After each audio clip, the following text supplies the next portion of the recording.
बेटी की विदा। माखनलाल चतुर्वेदी द्वारा लिखित यह कविता, जैसा कि शीर्षक या टाइटल से ही पता चल रहा है कि एक पिता अपनी बेटी का विवाह कर उसे विदा कर रहा है।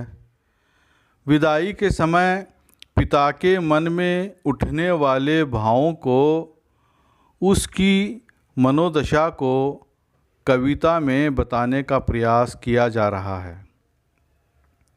तो यहाँ कवि अपने आप से तथा समाज से प्रश्न करता दिख रहा है कि वह बेटी जो अपने शैशवावस्था यानी बचपन से युवा अवस्था तक पहुँचते पहुँचते ऐसे अनेक स्मृतियाँ छोड़ देती है, जैसे उसका तुतलाकर बोलना, लड़खड़ाते चलना सीखना, अपने सखी सहेलियों के संग गुड्डे गुड़ियों से खेलना आदि। वही बेटी आज युवा हो गई है, उसका विवाह हो रहा है, उसकी विदाई हो रही है। ऐसे में वह एक ओर अपने भाई बहनों से, माता पिता से, सखी सहेलियों से बिछुड़ने का दुख उसे सता रहा है, तो दूसरी ओर नए जीवन की शुरुआत करने जा रही है, ससुराल जा रही है, पिया मिलन को जा रही है। इस बात का आनंद भी उसे है। इस तरह खुशी और गम से मिली जुली मनोदशा इस समय हो रही है।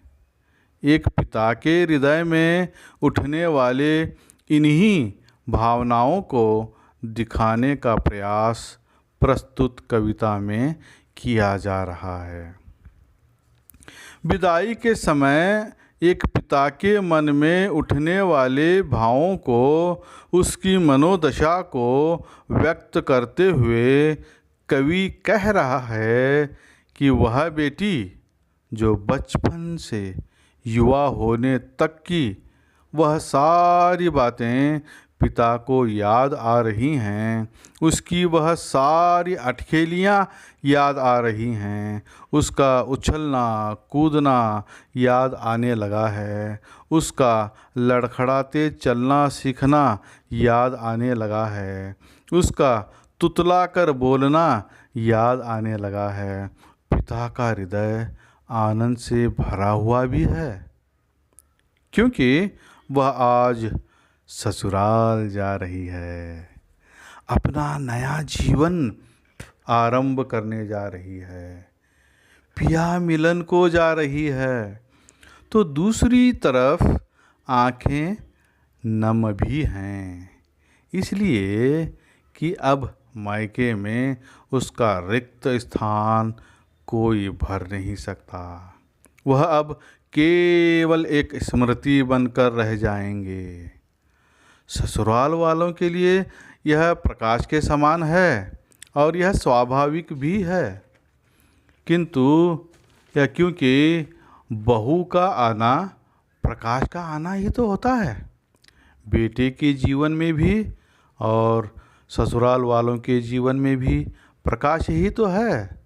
ससुराल वालों के लिए खुशियाँ ही खुशियाँ हैं, मायके वालों के लिए यह वियोग और अंधेरा इसलिए लग रहा है कि उसके बिना घर सूना हो जाएगा, उसका रिक्त स्थान कोई भर नहीं सकता, वह केवल अब एक स्मृति बनकर रह जाएगी आदि आदि।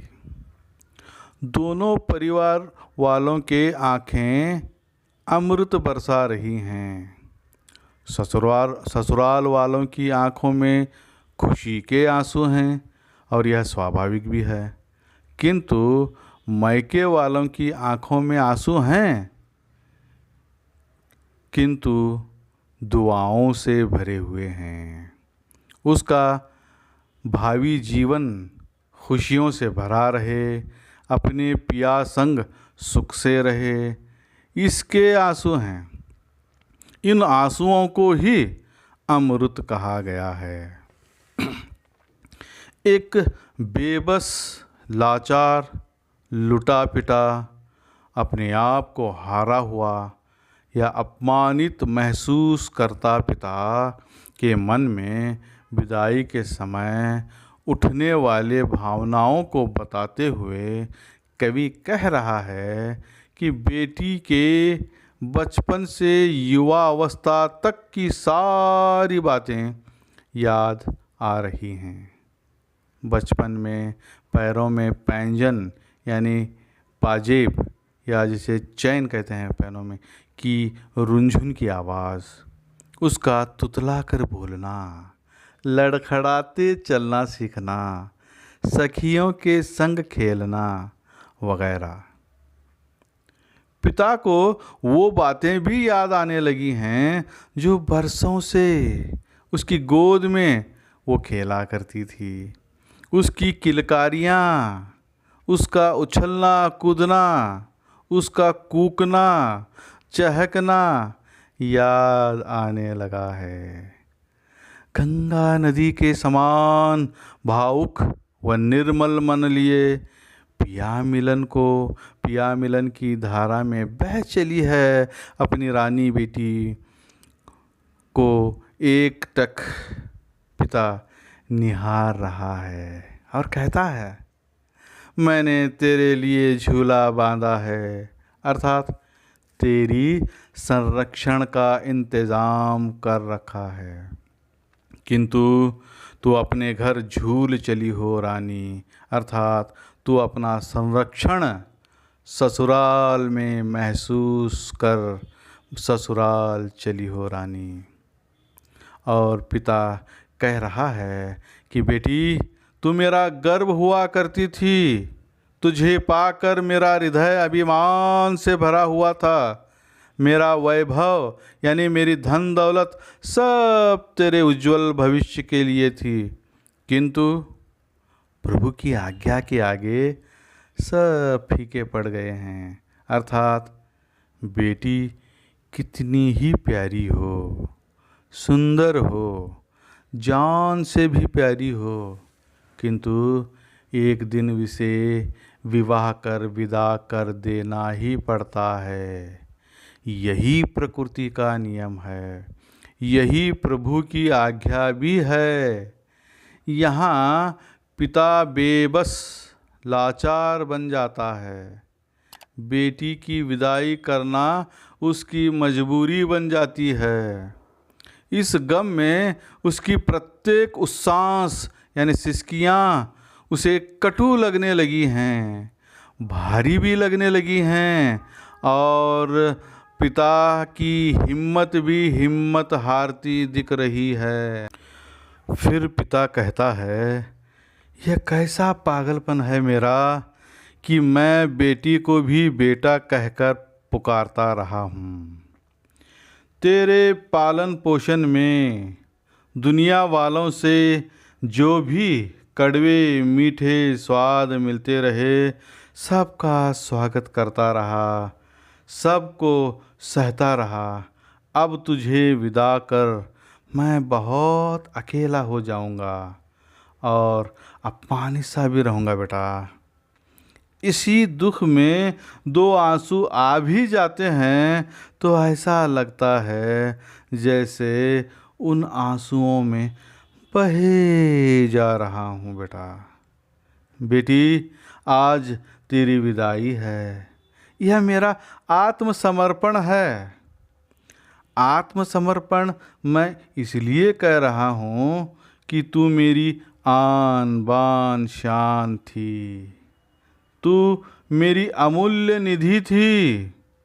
अपने इस अमूल्य रत्न को विदाई देने पर विवश हूँ, बेबस हूँ, प्रताड़ित हूँ, फिर विदाई पर बेबस हूँ बेटा। यह आत्मसमर्पण नहीं तो और क्या है। फिर पिता कहता है, तुम्हारी विदाई के बाद दिवाली आवेगी, होली आवेगी, आवेंगे अनेक उत्सव। उन सब उत्सवों में तुम्हारे भाई बहन, तुम्हारी माँ, चाचा चाची, सभी सगे संबंधी, सखी सहेलियाँ सब तुम्हें याद करेंगे, तुम्हें घर लाने की जिद करेंगे। बेटा, मैं उन्हें कैसे चुप करा पाऊँगा, कैसे समझा पाऊँगा? तुम्हारी हर बात याद आएगी जो तुम बचपन से लेकर विदाई तक किए हुए हो। बेटी की विदाई के समय प्रकृति के नियम का पालन करता पिता, प्रभु की आज्ञा के आगे बेबस पिता, लुटा पिटा पिता, अपमानित सा महसूस करता पिता, बेटी के बचपन से युवावस्था तक की सारी बातों को स्मरण कर आँखों में आंसू लिए, होठों पर आशीर्वाद के बोल लिए, उसके उज्जवल भविष्य की मनोकामना करता, ढेर सारी दुआओं के साथ बेटी की विदा कर रहा है एक पिता। धन्यवाद।